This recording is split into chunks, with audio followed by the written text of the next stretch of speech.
पहली बार कोई पुण्यात्मा यहाँ आता है, सत्संग सुनता है और दास जो ये शास्त्र अनुकूल ज्ञान देता है तो उसने जो शास्त्र विरुद्ध ज्ञान सुन रखा होता है तो उसको ये अच्छा नहीं लगता। जब ये प्रमाण सामने होंगे तो वो स्वीकार करने पड़ेंगे। परमेश्वर कबीर जी का यहाँ आने का उद्देश्य एक ही था कि इन भोली आत्माओं को ज्ञान बता दूं और इस काल ने इनको लोक वेद के आधार पर उल्टा ज्ञान सुना करके यहीं अपने जाल में फंसाया हुआ है। जैसा कि आप कल के सत्संग में सुन रहे थे कि परमात्मा पाना सबसे आसान है, परमात्मा प्राप्ति करना सबसे आसान है, इससे आसान कार्य पृथ्वी पर नहीं है। लेकिन ये कठिन क्यों हो गया? कठिन कर दिया इन काल के दूतों ने। शास्त्र विधि त्याग कर इन्होंने मनमानी साधनाएं प्रारंभ कर दी। उसी भ्रम को निवारण करने के लिए परमेश्वर ने, कबीर जी ने यहाँ आना पड़ा। सतपुरुष ने, परम अक्षर ब्रह्म ने एक गरीब से गरीब व्यक्ति की भूमिका की। जुल्हा, हैंड टू माउथ, कपड़ा बुने, उसने बेच के आवे, उसकी कपड़े बुनने की जो मेहनताना मिले उससे अपने परिवार का गुजारा करें और साथ में सत्संग, भंडारा, धर्म भी उसी में से करते थे। और काम करके अपने हाथों से कार्य करते हुए अपना निर्वाह किया। हमारा ये भ्रम निवारण करने के लिए, क्योंकि हमारी ये धारणा बनी हुई थी कि परमात्मा प्राप्ति तो वो व्यक्ति करेंगे जिन्होंने सभी घर पार त्याग दिया, कर्म सन्यासी हो गए और जंगल में चले गए, वन में। वहाँ हठ योग करते हैं, तप करते हैं, फल आहार करते हैं। एक केवल कपड़े भी नहीं पहनते, अपने जो है ना लंगोट के स्थान पर, कच्छे के स्थान पर कोई केले के पत्ते आदि लपेट कर ये दिखाते हैं कि हम बिल्कुल त्यागी और बैरागी हैं। आज मनुष्यों के दर्शन भी नहीं करते, जंगल में गहरे चले जाते हैं, वहीं रहते हैं, फल फूल पत्ते आदि खाकर अपना निर्वाह करते हैं। बड़े बड़े बड़े बाल हो जाते हैं, दाढ़ी बढ़ जाती है, या फिर 4-5 धूने लगा कर 4-5 स्थानों पर आग, गोस उपलों की आग जलाकर उसके बीच में बैठ जाते हैं, या खड़ा होकर के तप करते। कोई किसी तरह साधना करता है, कोई किसी तरह साधना करता है। तो उन साधकों को हम ये समझते थे भाई ये तो बड़े महान आत्मा हैं, बड़े अच्छे साधना कर रहे हैं, ये परमात्मा पाएंगे। लेकिन परमात्मा की चाह फिर हमसे भी नहीं छूट रही थी, जबकि हम ये भी सोचते थे कि हमें भगवान नहीं मिल पाएगा क्योंकि हम गृहस्थी हैं, हम बाल बच्चेदार हैं, हम घर नहीं त्याग सकते, इतनी कठिन साधना भी करना हमारे बस की बात नहीं है।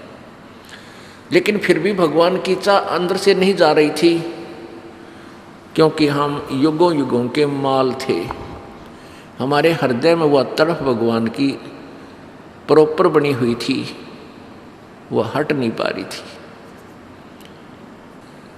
हमारी ये गलत धारणाएं थी, उनको निवारण करने के लिए परमात्मा ने क्या बताया है कि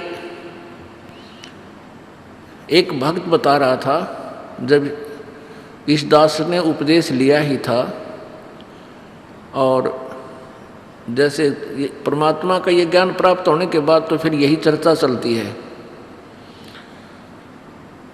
तो जैसे भी हम ऑफिस में बैठते थे, 2-4 भक्त व्यक्ति होते थे, वो उनसे चर्चा चलाए बिना नहीं डिटा जाता कि अभी कबीर साहब पूरे परमात्मा हैं, उनकी भक्ति से पूर्ण मोक्ष होता है। तो हंसी करा करते मेरी वह नो कहा करते, यो नया भगवान देख लो, यो बिराना कित्ते ले आया एक और कबीर न भगवान बतावे।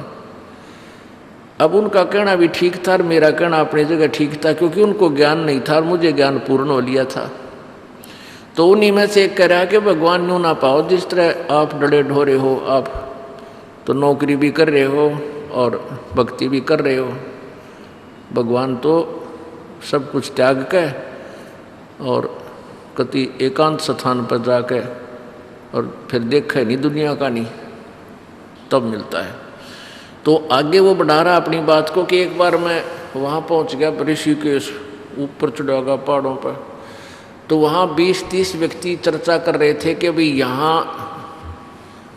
एक महात्मा रहता है इस आगे पहाड़ियों में, जंगल में, और के अपने शरीर पर केवल पत्ते लपेट कर रखता है, ना वस्त्र पहनता है, नंगे पैरों रहता है और बड़े बड़े बाल दाढ़ी बढ़ा रखी है। तो वहाँ इसलिए बैठे थे वो कि हो सकता है वो इधर घूमता फिरते आ जावे, एक बार ऐसे महात्मा के दर्शन हो जाएं तो कल्याण हो जा।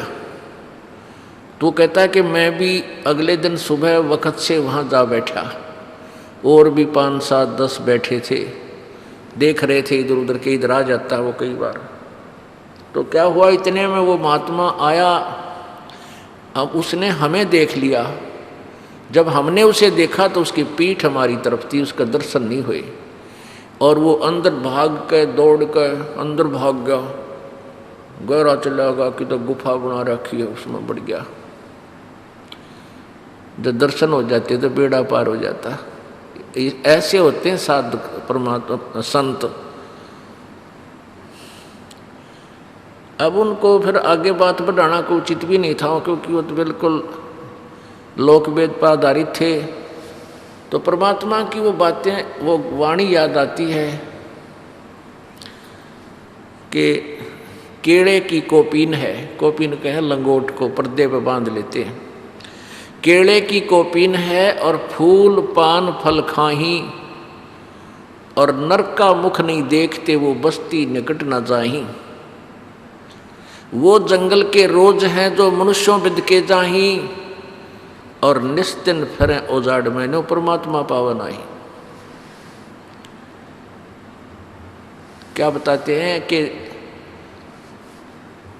कीड़े की तक कोपीन बांध रखी हो पर्दे पर, और जिसको तुम कहते हो फूल पान पत्ते खा के गुजारा करता है, वो बस्ती में आटा किसी आहार मांगने नहीं आता, वो भिक्षा लेने मांगने भी नहीं आता, और आदमी दिख जाते हैं तो भाग कर बिदक के अंदर भाग जाता है, दौड़ कर छुप जाता है। उसके विषय में कबीर परमात्मा कहते हैं वो तो जंगल के रोज हैं, जिनको तुम संत कहते हो, जो आदमियां तो बिदक के बाजे, जो मनसा तो डरे, वो भगवान ने के पाएंगे। केले की कोपीन है जो फूल पान फल खाई, और नरक का मुख नहीं देखते जो बस्ती निकट ना जाई। वो जंगल के रोज हैं नील गायें जो भागती फिरा रहे, फुदकती सारा दिन, उड़ा तूड़ा नो भाग रही हूँ, आदमियां तो डर के भाग्या करें, नील गायें रोज। कहते हुए तो जंगल के रोज हैं, घास फूस हुए खावे, घास फूस वो खाते हैं, और निस्दिन फिरो उजाड़ में, चाहे दिन रात धक्के खाओ उस उजाड़ में, जहाँ कोई भी ना, उसको उजाड़ बोलते हैं, जहाँ बस्ती ना हो, मनुष्य ना हो, उजाड़ बोलते हैं देसी भाषा में। कहते निस्दिन फिरो उजाड़ में नो भगवान पावे नाही। फिर क्या बताते हैं, डेरे डंडे खुश रहो, ये खुश रे लेना मोक्ष, और द्रुपर लाद पार हो गए, फिर गृहस्थी में के दोष। अब देखो एक का अमृतवाणी कितना सुलझा देती है कि तुम धरु और प्रहलाद को पार हुआ बोलते मानते हो। आपके इतिहास में धरु और प्रहलाद पार हो गए, उनके गुण गाए जाते हैं। तो परमात्मा भी कहते हैं डेरे डंडे खुश रहो, अपने घर में रहो, चाहे शादी करवाओ या ना करवाओ वो अलग बात है। डेरे डंडे खुश रहो, ये खुश रे लेना मोक्ष। अगर कोई ये कहता है भी ऐसे घर त्याग जाने से, बचपन से घर से निकल जाने से, बाल ब्रह्मचारी रहने से ही परमात्मा प्राप्ति है, होती है तो कहते हैं खुसरे यानी ये हिजड़े, ये तो तुम्हारे उन संतों से जो त्याग के जा रहे उनसे पहले भी परमात्मा पाने के अधिकारी हैं। अगर ब्रह्मचारी रहने मात्र से ही प्रभु प्राप्ति हो, लेकिन परमात्मा कहते हैं दुराचार भी महापाप का कारण होता है। डेरे डंडे खुश रहो ये खुसरे लह ना मोक्ष, और द्रुपर लाद पार हो गए फिर गृहस्थी में के दोष। हमारा मोतिया बिन था, हमारी सोच बालक जैसी थी, कथाएं सुना करते थे, कोई निर्णय नहीं हो पावा था। परमेश्वर कबीर जी ने ऐसा निर्णायक ज्ञान दे रखा कि तुरंत फैसला कर रखा है, प्लस माइनस करके तो उसी समय निष्कर्ष निकाल रखे हैं। प्रहलाद को 10 वर्ष की आयु में परमात्मा मिल गए थे, नरसिंह रूप धारण करके आए थे। उसके बाद प्रहलाद ने जब जवान हुआ तो शादी करो ब्याह करवाया, बालक हुए। राजा बलि जिसने इंद्र की पदवी प्राप्त करने के लिए 100 मन देसी घी की, 100 मन देसी घी, 1 मन 40 किलो का, 100 मन देसी घी एक यज्ञ में लगना होता है, जिसमें हवन भी होए और भंडारा धर्म भंडारे में भी 100 मन घी लगे। 100 मन घी मतलब 300 टीन लगभग, एक समय में 300 टीन घी के लगे। और उसकी कुछ टर्म कंडीशन होती है उस यज्ञ की जो वो करते थे, और उस टर्म कंडीशन में वो सफल रहे, वो फेल ना हो, तो वो एक यज्ञ हुई। ऐसी 100 यज्ञ करे, तो ऐसी यज्ञ करने लगा था वो राजा बलि, जो प्रहलाद का पोता था। प्रहलाद का पोता बैलोचन का पुत्र, प्रहलाद का पुत्र बैलोचन था, बैलोचन का राजा बलि हुए, और बलि ने वो यज्ञ की थी। सिर्फ इसलिए इतना ही यहाँ टॉपिक रखेंगे। तो कहते हैं प्रहलाद जी की शादी हुई, विवाह हुआ, फिर उसका बच्चे हुए, और उसको भी आप कहते हो मोक्ष हुए, मोक्ष प्राप्त किया। प्रहलाद ध्रुव को 5 वर्ष की आयु में परमात्मा प्राप्ति हो गई थी। उसके बाद युवा हुआ, शादी करवाई, राज्य पद प्राप्त किया, 36,000 वर्ष राज्य किया, और फिर मोक्ष हुआ। तो परमात्मा कबीर देव जी कहना चाहते हैं, समझाना चाहते हैं, तुम एक तरफ तो उनकी गुण गाते हो कि जंगल में बैठ के डले ढूंढ जा रहे। कबीर परमात्मा कहते हैं कि डंब करें डूंगर चढ़े, डंब कहते हैं पाखंड, डंब करें डूंगर चढ़े, डूंगर कहते हैं ऊंचे स्थान, टीले से बैठेंगे ये नकली, और वहाँ धूना ला लेंगे, चिमटा लेंगे गार्ड, और बूढ़ो बैठ जाएंगे लोग, दूर तक सब न दिखाई दूं, और मेरी तरफ अट्रैक्ट होकर लोग आवें और मेरी पूजा शुरू हो। डंब करें डूंगर चढ़ें, डूंगर ऊंचे स्थान पर, और अंतर झीनी झूल, और जग जाने यो भक्ति करे, यो बोवे सूल बबूल। शास्त्र विधि को त्याग के जो मनमाना आचरण करते हैं, हठ योग करते हैं, उनको न तो कोई सुख होता है, न उनकी गति होती है, और न ही कोई सिद्धि प्राप्त होती है। यूजलेस। दुनिया तो ये सोचे ये भक्ति करे तो अपने काटे बोवागे तुम्हें।